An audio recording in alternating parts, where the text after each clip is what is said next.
Welcome back to my channel for this week's Human Design Transit Report. And today is Monday, August 29th, 2022. And we have tribal circuitry that is highlighted during this week. The new transit begins today with the sun moving into the gate 40 and the earth moving into the gate 37. So let's go ahead and get started.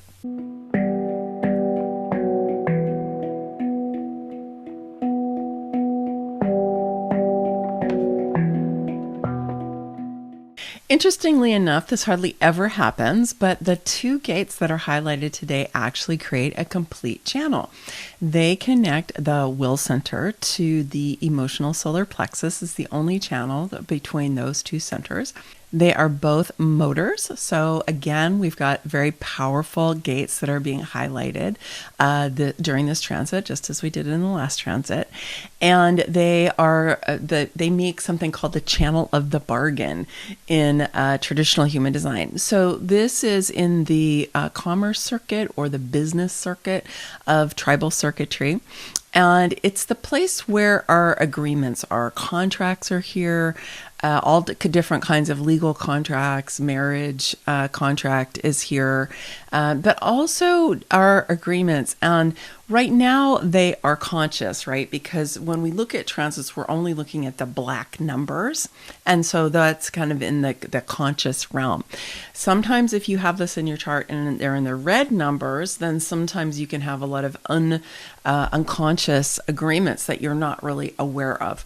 But whatever the case is, this is a really good time for us to be getting clear about our agreements and our contracts and to become more conscious and more aware of them if we have been having unconscious ones, and also to upgrade and update them if we need to. Because sometimes, for example, you enter into a relationship, whether that's a romantic relationship or a business partnership or even a friendship, and it's kind of based on a certain affiliation that you have with each other. But over time, that can change. And so this is a good time to kind of go back and say, okay, well, what is our agreement, right? And how are we operating together in our relationship? And is it working for both of us? Is there something that we need to, we need to discard and get rid of because we don't need it anymore or it doesn't work?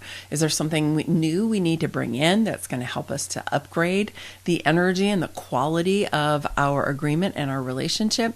So there's something that just needs to be tweaked or rearranged or something like that? Because we can have a tendency to kind of, bump along with things until they break down, until we have a big problem. And it's great to be able to just take a pause and go, okay, is this really working for me or not? And is it working for you or not? And what do we might need to do in order to make sure that it really is working for everyone involved? And just as a reminder, Saturn is still retrograde in that gate 49, which is all about relationships. It's also in the commerce circuit. And it is about relationships based in principles. And are the relationships working, right? Are we aligned around our principles? And if not, how can we upgrade them? How can we revolutionize them, right? So that's definitely supporting us in terms of what we're doing with the sun and earth energy during this transit as well. And just remember that Saturn, as the great teacher, is the one who is just kind of always saying, take a look at this, day by day, make sure that it's really working, or build your capacity in this area. So we're doing that right now around our contracts and our agreements. So the earth is in the gate 37, which is on the emotional solar plexus. So it's an emotional energy. And in traditional human design, it's known as friendship. And in quantum human design, it's known as harmony. So part of this energy is about how do we create harmony in our relationships and in our agreements. This is related to pillar number 7 of feminine sovereignty, which is about mutually beneficial collaborations. Right? Because collaborations are based on agreements, ideally. And so we want them to be mutually beneficial, whatever it is that we're engaging in. And of course, we would love for there to be harmony, right? And it is based on this kind of emotional sense of being connected to other people. And so we want to be able to uplift any place where there has been any strife or conflict or tension, friction, rubbing against each other. We had the gate of friction going last week, the 6. And so we want to be able to ease out any friction or tension, conflict. It doesn't mean we can't have creative tension, which is where there's difference.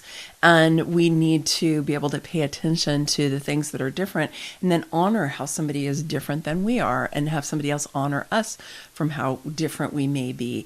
And so there can be a creative tension there that helps us to discover ways to be together and to be mutually supportive without saying we have to be the same, because sameness is boring. And it's like there's no ecosystem that's healthy in the natural world that is the same. Like monoculture, agriculture is not healthy or good for us. You probably know that by now. So we want difference, but we don't necessarily want friction and conflict. Okay. So we're looking here for how do we have agreements for our collaborations, for the things that we do together in ways that are harmonious. That's interesting because the 40, which is what the sun is lighting up, in traditional human design is known as loneliness, and in quantum human design is known as restoration. So it's interesting how the gates and the channels kind of work together, or maybe it almost seem like they don't. So the 40 is on the will center. So it has willpower and it is an energy. It is a motor, right? But that loneliness, right? I mean, I have some good friends who have this defined in their charts. And I think what I see more with them, I love this actually revision of restoration, is it's not so much that they're lonely as they need alone time. And in the tribal circuit, it's all about relationship and how we're working together and how do we make things work together. And it might be that sometimes you actually do need some alone time. So because you need to go and restore. And if you think about being kind of constantly in a situation where you're working with agreements, right? That can be pretty tiring, right? If you're constantly in navigating collaborations and agreements. And so it's great to have time to restore so that you can create harmony when you're actually engaged. And that a lot of times when we do have conflict or friction or strife, right? It's because we haven't, we're coming from a place where we're not well resourced. Right? And so we're trying to kind of make things happen or get things to work out in a certain way. But we're coming from an unresourced place. We have not taken our alone time. We haven't restored. And then we are finding ourselves, kind of with each other, right?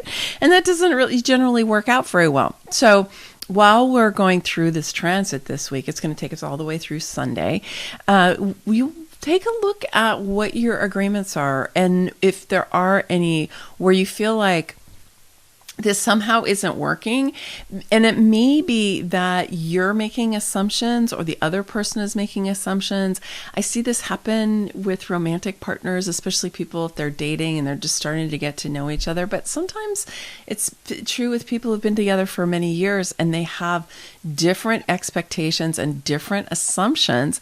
And they are not actually in agreement, but they haven't taken the time to unpack their unconscious agreements and their unconscious expectations and assumptions to be like, oh, that's where you were coming from? That would never have occurred to me. Let me take that in, let me see how that sits with me, and vice versa. Right? And so being able to actually express and articulate what your needs are and your desires are, your expectations, your assumptions, because that's how you can come to a mutually beneficial collaboration or agreement that everyone is going to feel good about. and not feel like there's some way that you're being taken advantage of, or you're not being appreciated, or you feel like you have to get the most out of something because you don't know how long it's going to last for. Like all this stuff that we can be running inside of ourselves, which actually is very, very detrimental to our relationships. And it may well be that the first thing you need to do is to restore yourself, take some alone time so that you can get more clear about all of these things for yourself. Sometimes when you're just really interacting with people, it can become unclear because somebody else's energy, their expectations, their desires are all get mixed up as well. So you might want to start with that place of restoration for yourself, and also leaning into what would be harmonious. What I love about harmony is that it recognizes difference, because harmony doesn't mean sameness. It means that we have different things, but they're harmonious with each other.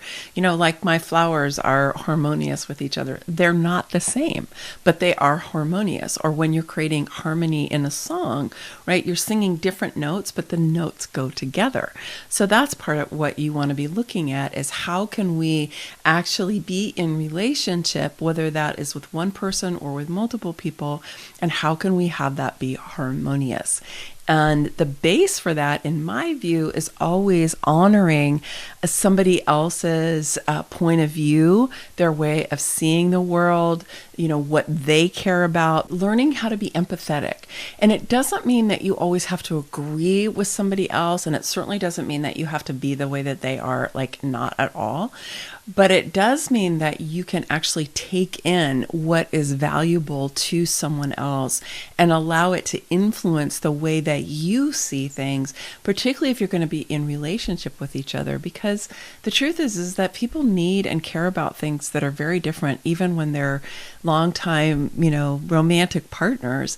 And being able to honor that and appreciate it without really judging it is very, very helpful to moving towards harmony and appreciation and mutually beneficial collaborations.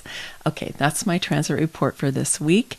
And I just want to encourage you to make your agreements a priority during this time. Make them conscious, write them down even with other people, and don't allow kind of the subconscious expectations and assumptions to undermine your ability to live in harmony with others. Okay, many blessings. Much love.